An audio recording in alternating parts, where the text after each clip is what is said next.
Now, you may think I took too long and that I'm late reviewing this game, but what really happened is you took too long to request it.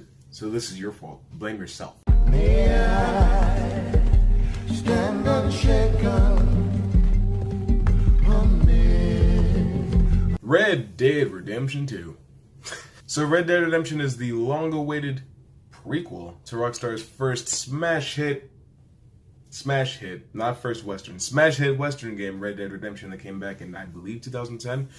Full disclosure, I didn't play a whole lot of it. I played maybe 3 hours worth, but it was more free roaming than actually doing story stuff. I had to look up the story of the first game, just to be fair. Moving on. The main focus of Red Dead Redemption 2's storyline is the gradual decline and collapse of the Dutch Van der Linde gang. Dutch Van der Linde, being the main enemy of the first game, starts out as pretty much a best friend to the main character, Arthur Morgan, and to the main character from the last game, John Marston. But as time goes on, one thing leads to another, and Arthur doesn't have enough faith or time or money. And the gang eventually falls apart. And that's nobody's fault but Dutch's. This game introduced a whole cast of new characters and adds them to the Dutch Van der Linde gang that weren't mentioned or referenced in the first game, like Sean Maguire, Sadie Adler, who I have a lot of love for, Charles Smith, and a whole lot of other characters like Lenny, I love me some Lenny, as well as Micah. Nobody likes Micah. Nobody. One of the interesting things, though, narratively, is that this game doesn't have a strong story. It's more character-driven than it is plot-driven. The plot's very simple. It's like you go somewhere, you wait a while, you shoot up the town, and then you leave. And then you go somewhere else and repeat the cycle.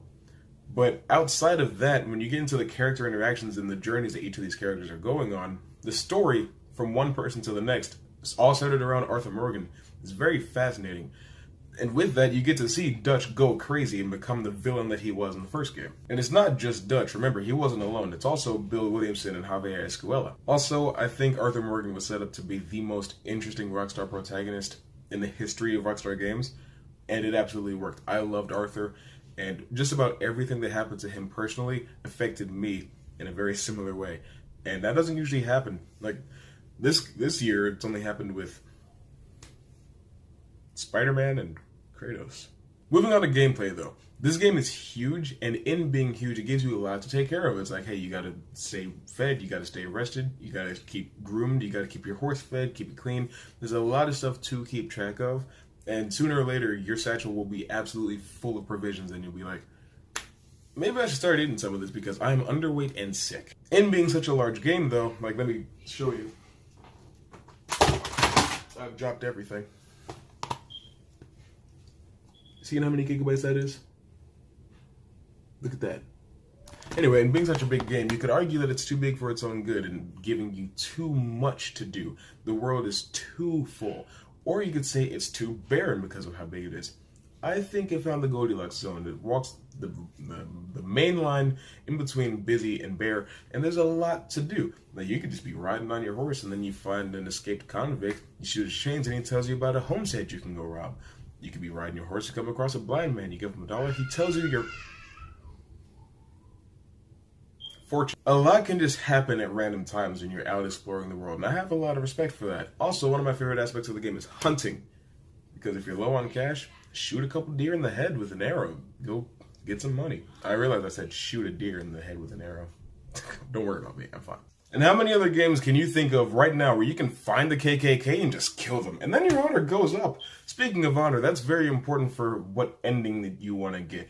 Basically, if you don't want Micah to kill Arthur, keep your honor high. I have too much respect for Arthur to have let him be killed by Micah. It's simple as that. Now, I'm not going to talk about the online because there's just no need to talk about that in a review of the main game.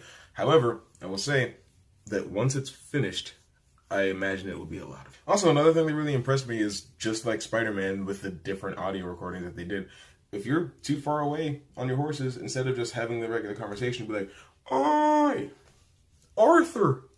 There's a lot of detail that went into this world that this game takes place in, and I have a lot of respect for that. I mean, look at this. The game's got 2 discs. The other one's in my PlayStation right now.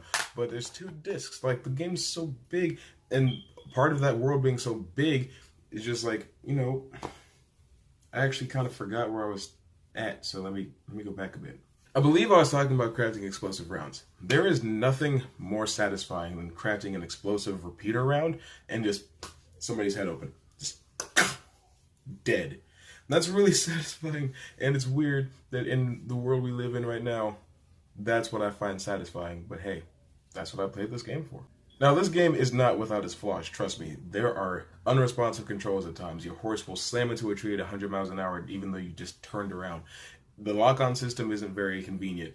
I don't like having to lock onto something before I can pick it up, because sometimes if somebody's in danger of getting shot or stabbed and I try to shoot the person that's attacking them, I'll end up highlighting the victim and just being like, hey there, partner. And it's just like, I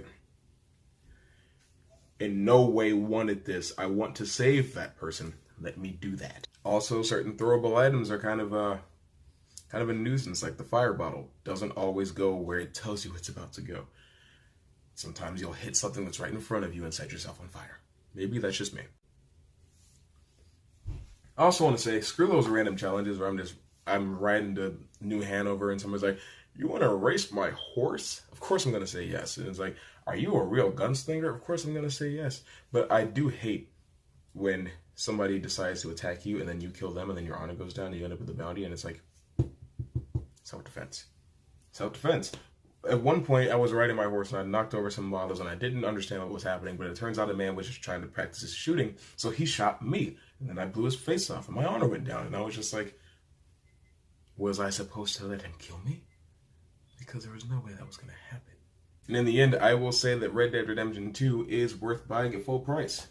But Red Dead Redemption 2, have you played it? What do you think about it? Comment below and educate me. And as always, if you like what you've seen and you want to see more, click anywhere on screen to see more.